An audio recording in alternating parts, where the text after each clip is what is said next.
నూతనంగా ఎన్నికైన సర్పంచులను సన్మానించిన కేటీఆర్, కాంగ్రెస్ కుట్రలను ఛేదించిన వారికి ఘన సత్కారం.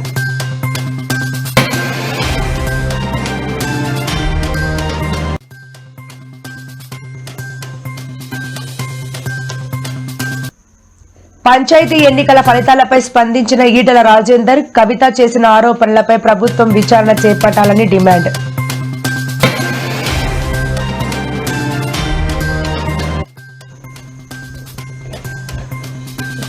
హైదరాబాద్ కు చేరుకున్న రాహుల్ గాంధీ, ఘన స్వాగతం పలికిన సీఎం, టీపీసీసీ చీఫ్.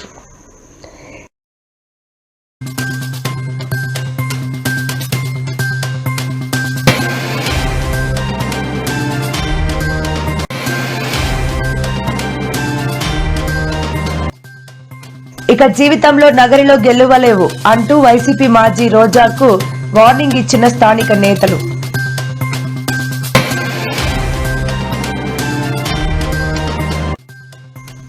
కొత్త మెడికల్ కాలేజీల ప్రైవేటీకరణపై వైసీపీ నిరసన, కోటి సంతకాల సేకరణ కార్యక్రమంపై డీజీపీకి లేఖ.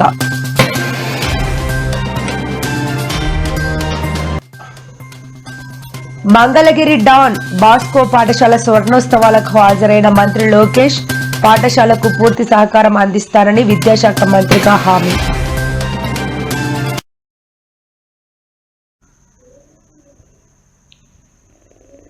పోలీసుల బలప్రయోగం, కాంగ్రెస్ కుట్రలను బీఆర్ఎస్ సర్పంచులు ఛేదించి నిలిచారని పార్టీ వర్కింగ్ ప్రెసిడెంట్ కేటీఆర్ అన్నారు. శనివారం హైదరాబాద్ లోని నందినగర్ నివాసంలో పలు జిల్లాల నుంచి తరలివచ్చిన నూతన సర్పంచులు కేటీఆర్ ను మర్యాదపూర్వకంగా కలిశారు. వందలాదిగా తరలివచ్చిన సర్పంచులు, పార్టీ నేతలతో కేటీఆర్ నివాసంలో కోలాహలంగా మారింది. ఈ సందర్భంగా కేటీఆర్ మాట్లాడుతూ, స్థానిక సంస్థల ఎన్నికల ఫలితాలపై బీజేపీ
నేత మల్కాజ్గిరి ఎంపీ ఈటెల రాజేందర్ స్పందించారు. స్థానిక ఎన్నికలు సహజంగా రాష్ట్రంలో అధికారంలో ఉన్న పార్టీకి అనుకూలంగా ఉంటాయని ఆయన తెలిపారు. కాంగ్రెస్ పార్టీ అధికారంలో ఉన్నప్పటికీ 50% సీట్లు కూడా గెలవలేదని, కానీ గెలిచిన వారిలో చాలా మందిని తమ ఖాతాలో వేసుకునే ప్రయత్నం చేస్తోందని ఆరోపించారు. ప్రజలకు ఆ పార్టీ పట్ల ఎంత విముఖత ఉందో స్థానిక సంస్థల ఎన్నికల ఫలితాలను చూస్తే అర్థమవుతుందని తెలిపారు. తెలంగాణ జాగృతి అధ్యక్షురాలు కల్వకుంట్ల కవిత చేసిన ఆరోపణలపై ప్రభుత్వం విచారణ చేపట్టాలని ఆయన డిమాండ్ చేశారు. ఫుట్బాల్ దిగ్గజం లియోనెల్ మెస్సీ కాసేపట్లో హైదరాబాద్ కు చేరుకోబోతున్నారు.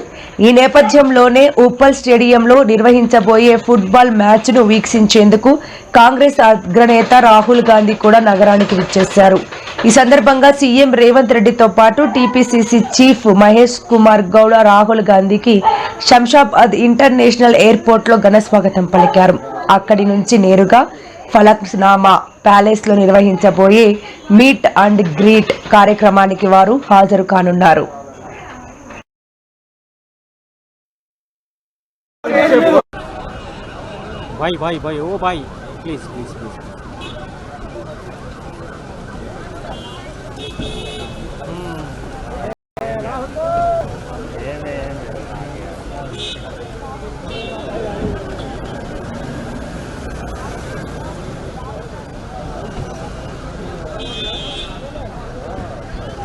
सबसे पहला गाड़ी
తెలంగాణ జాగృతి అధ్యక్షురాలు కవిత జాగృతి జనం బాట కార్యక్రమంలో భాగంగా కొద్ది రోజులుగా గ్యాప్ లేకుండా పర్యటిస్తున్నారు.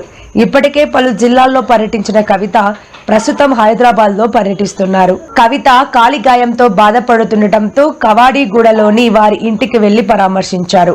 ఆమెకు ధైర్యం చెప్పి అనంతరం అక్కడ నుండి బయలుదేరారు. అనంతరం అక్కడ నుండి హైదరాబాద్ కార్వాయ్ అసెంబ్లీ నియోజకవర్గ పరిధిలోని బాపు ఘాట్ ను సందర్శించి మహాత్మా గాంధీ విగ్రహం వద్ద నివాళులు అర్పించారు. తెలంగాణ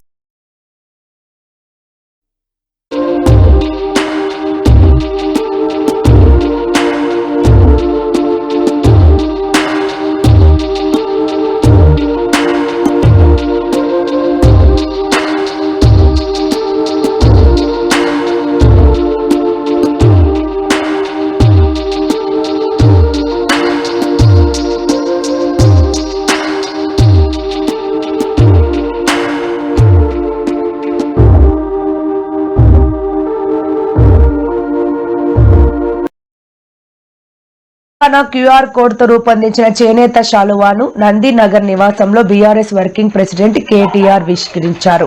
ఈ క్యూఆర్ కోడ్ తో పోగు బంధంతో ఫోన్ బంధం ఏర్పడనుందని కేటీఆర్ పేర్కొన్నారు.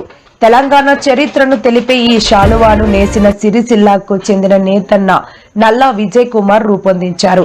తెలంగాణలోని ప్రముఖ దేవాలయాలు, ప్రముఖ కట్టడాలు, సాంప్రదాయాలు, కేసీఆర్ ప్రభుత్వ సమయంలో చేసిన మిషన్ భగీరథ, కాళేశ్వరం ప్రాజెక్టుల వివరాలు తెలిసేలా రూపొందించారు.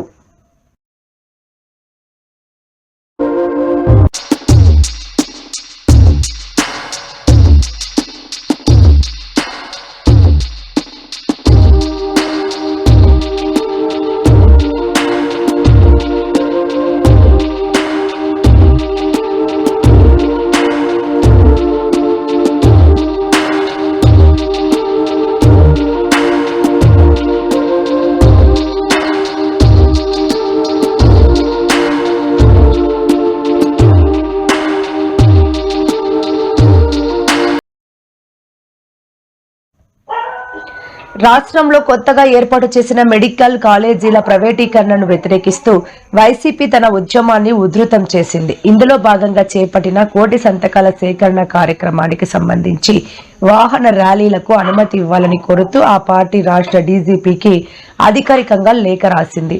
వైసీపీ రాష్ట్ర ప్రధాన కార్యదర్శి ఎమ్మెల్సీ లెల్లా అప్పిరెడ్డి ఈ మేరకు డీజీపీకి విజ్ఞప్తి చేశారు. రాష్ట్ర వ్యాప్తంగా అన్ని నియోజకవర్గాల్లో సేకరించిన కోటి సంతకాల పత్రాలు ఈ నెల 10వ తేదీన జిల్లా కేంద్రాలకు చేరుకున్నాయి.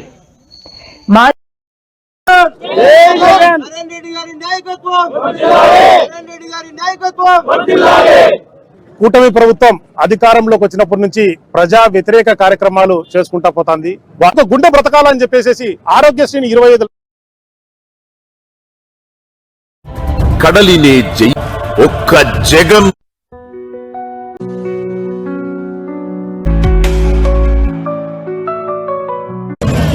స్లోగా పదండి. మనం ఈ కవర్ చేయాలండి ఈ గ్యాప్.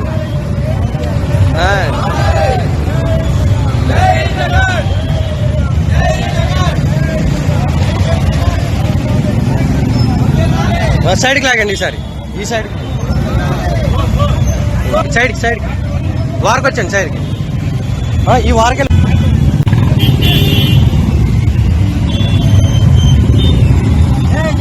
జై జగన్. మాజీ మంత్రి వైసీపీ నేత రోజాపై సొంత నియోజకవర్గం నగరి టీడీపీ నేతలు తీవ్రస్థాయిలో విరుచుకుపడ్డారు. రోజా రాజకీయ జీవితం తాము పెట్టిన భిక్షేనని, ఆమె అహంకారంతో మాట్లాడుతున్నారని మండిపడ్డారు.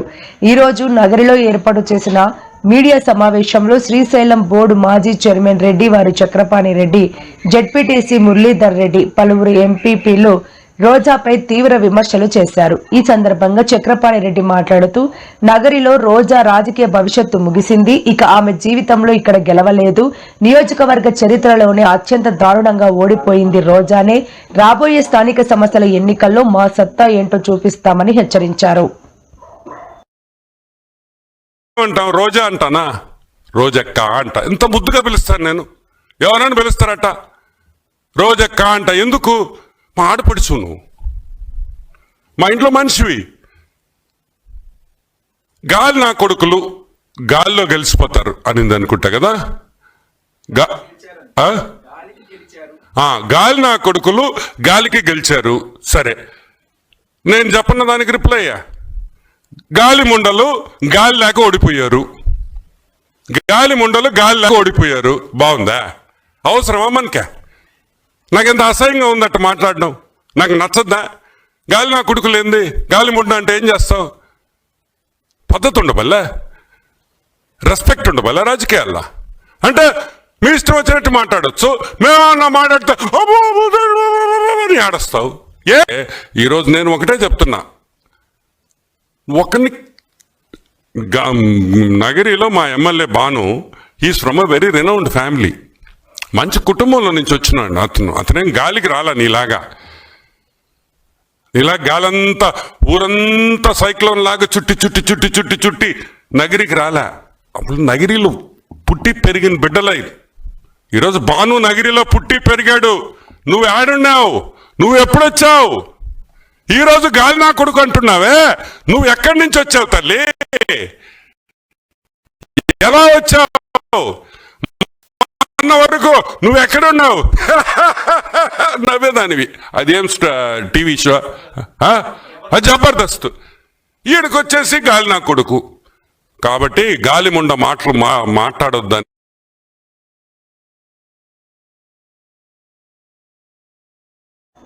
విద్యార్థులకు చదువు ఎంత ముఖ్యమో మానవతా విలువలు కూడా అంతే ముఖ్యమని రాష్ట్ర ఐటీ విద్యాశాఖ మంత్రి నారా లోకేష్ అన్నారు.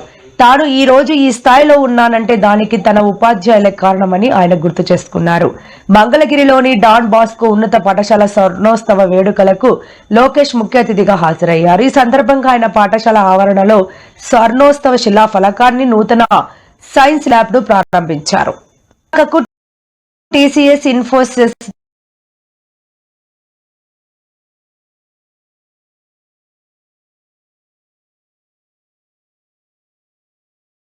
తీసుకొచ్చిన ఘనత మాజీ సీఎం జగన్ దేనని మాజీ మంత్రి అమర్నాథ్ అన్నారు.